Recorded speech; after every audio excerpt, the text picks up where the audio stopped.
partie du développement et la deuxième partie de la dissertation qui est le développement. Alors dans le développement, nous avons déjà l'axe d'analyse et de référence possibles. Donc il nous est loisible quand même de se référer sur des auteurs probablement, et au cours de notre analyse, on va aborder alors l'opinion ou la pensée de certains auteurs qui ont droit d'être cités dans cette première phase d'argumentation qui est l'axe 1. Donc l'axe 1, notamment ça c'est la thèse. Et la thèse est là pour vocation d'affirmer l'idée du sujet. Donc ici, nous avons affirmé la thèse par une phrase en disant que la colonisation est positive. Donc ce qui sous-entend que la colonisation aussi a des avantages considérables que nous pourrons énumérer ici. Donc, à l'aide de cette expression, on dit que la colonisation a sorti les peuples de la barbarie. Maintenant, il s'agit de quel peuple? Quel peuple a été épargné de la barbarie? Notamment, il s'agit des peuples opprimés, qui ne peut être que alors, les pays colonisés, en l'occurrence l'Afrique noire, particulièrement l'Afrique de l'Ouest, comme je l'avais annoncé à l'instant, que nous allons nous référer sur le cas de l'Afrique de l'Ouest. Donc les pays de l'Afrique de l'Ouest qui ont été colonisés par la France, aujourd'hui, ces pays gardent un lien séculaire avec l'ancienne métropole, soit politiquement, soit économiquement et soit culturellement. Donc, et là, on peut dire que la colonisation même repose sur l'aspect économique, sur l'aspect politique et sur l'aspect culturel. Donc nous constatons l'ingérence à tous les niveaux de l'ancienne métropole dans les affaires des pays opprimés, des pays colonisés. Donc nous verrons ça ultérieurement. Donc pour apporter d'éclaircissement à ce passage-là, qui dit que la colonisation a sorti les peuples de la barbarie et de la sauvagerie.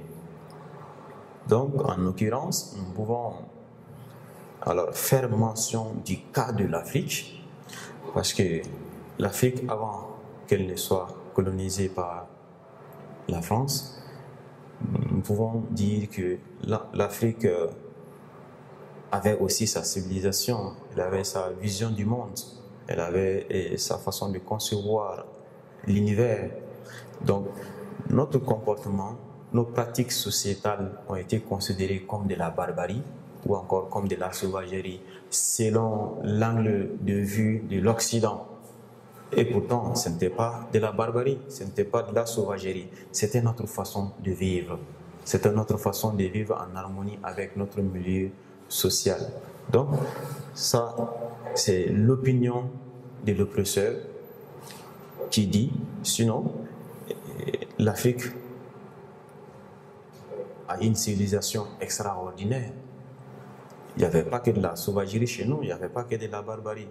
Donc, si le blanc, l'Occident considère l'Afrique primitive comme continent, comme le continent des sauvages, comme le continent de la barbarie, là, ce serait un abus de langage. Et là, on ne peut pas concevoir cette façon d'interpréter le vécu des Africains primitifs. Donc, c'est compte tenu de certains aspects que l'Afrique a bénéficié à la venue des premiers explorateurs. Parce qu'avant la colonisation, il y a eu d'abord des missionnaires qui ont été envoyés par la métropole, comme René Caillé, comme Faidherbe, etc. Donc, les premiers explorateurs qui sont venus fouler les sols africains, qui sont rentrés par les différents comptoirs en Afrique, sont venus d'abord s'imprégner de la situation des Africains. Comment ils vivent, quelle est leur relation avec la nature, quelle est leur connaissance, quel est leur savoir de l'univers. Donc, après avoir se renseigné suffisamment sur l'Afrique, ces missionnaires-là sont partis faire le rapport, sont partis faire le bilan, sont partis exposer alors la civilisation africaine, la civilisation authentique du continent noir. Donc, et c'est ce qui a favorisé l'envahissement des explorateurs qui sont venus d'abord découvrir l'Afrique, et par la suite, cela a donné la voie à la colonisation. Donc, les colons sont venus s'installer en Afrique. Donc, nous pouvons dire en un premier temps que, compte tenu de ce lien historique entre l'Afrique et les colonisateurs, on va dire que la colonisation a permis, c'est-à-dire au peuple, de sortir de la barbarie et de la sauvagerie en introduisant les droits de l'homme. Donc ça, les droits de l'homme en tant que valeur universelle a été pour la première fois élaboré et initié par les Occidentaux. Et plus tard, les pays ont commencé à emboîter les pas, à adhérer maintenant aux valeurs universelles. Et aujourd'hui, les droits de l'homme n'ont pas de frontières. Tous les pays sont concernés et ça concerne tout le monde. Donc, compte tenu de cet état, on peut dire que la colonisation aussi a un point positif pour les pays colonisés. Donc, comme référence, ici, on a pris Pierre Briand, qui cite que la guerre et la conquête ne sont pas des conquêtes en soi-même, mais un moyen d'étendre la civilisation. Donc, la confrontation des civilisations, surtout si elle n'est pas bien comprise, ça peut créer alors une situation de mésentente ou encore une situation de mésentente entre les pays. Je disais tout à l'heure que l'Afrique avait une civilisation extraordinaire. Les colonisateurs aussi avaient sa civilisation. Donc, c'est compte tenu de la colonisation, c'est l'aspect de la colonisation qui a permis l'influence d'une civilisation sur une autre. Donc, ces Occidentaux sont venus nous imposer leur civilisation, à commencer d'abord par la religion chrétienne plus précisément. Le continent n'était pas enfoncé dans une idéologie religieuse, mais c'est dû au fait que la colonisation a gagné un peu les territoires africains. Donc, la civilisation occidentale s'en est imposée. Donc, progressivement, nous allons commencer à s'intéresser à la civilisation occidentale. Et c'est à ce niveau-là aussi que l'Afrique a péché. Je dirais a péché, pourquoi? Parce que nous avons eu le courage d'abandonner nos pratiques sociétales, d'abandonner nos civilisations au profit de la civilisation occidentale. Donc la première colonisation a été la colonisation des esprits. Donc cette colonisation d'esprit a gagné pratiquement tous ces pays colonisés-là. Donc l'influence, le trafic d'influence a résisté et il a gagné le terrain en Afrique.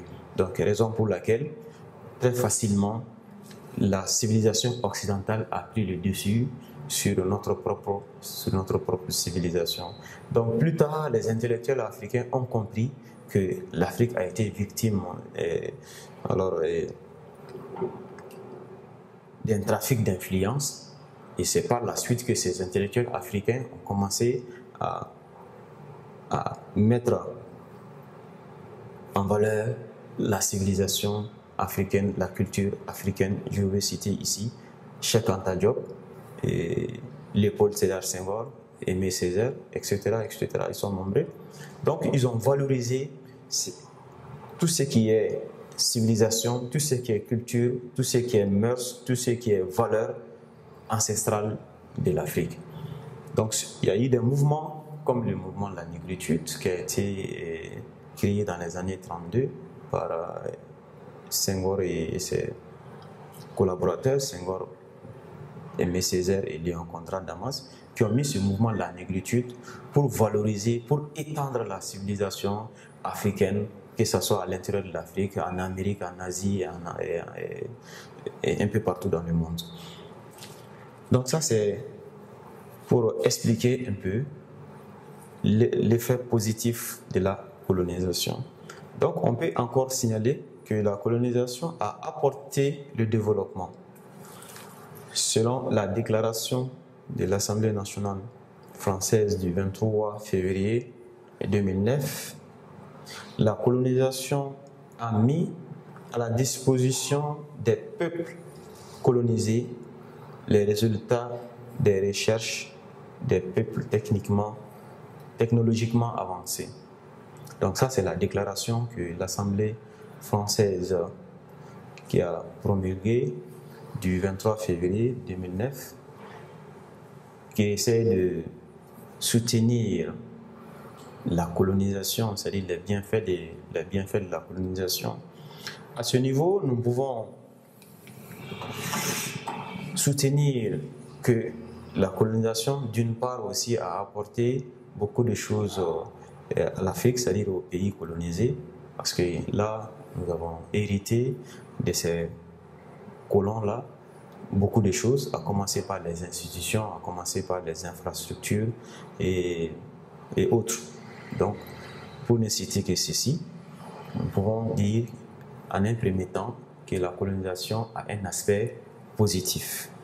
Donc, voilà en quelques lignes ce qu'on pouvait annoncer dans cette thèse, en soutenant bien sûr la thèse avec l'argument et l'annonce de l'Assemblée française.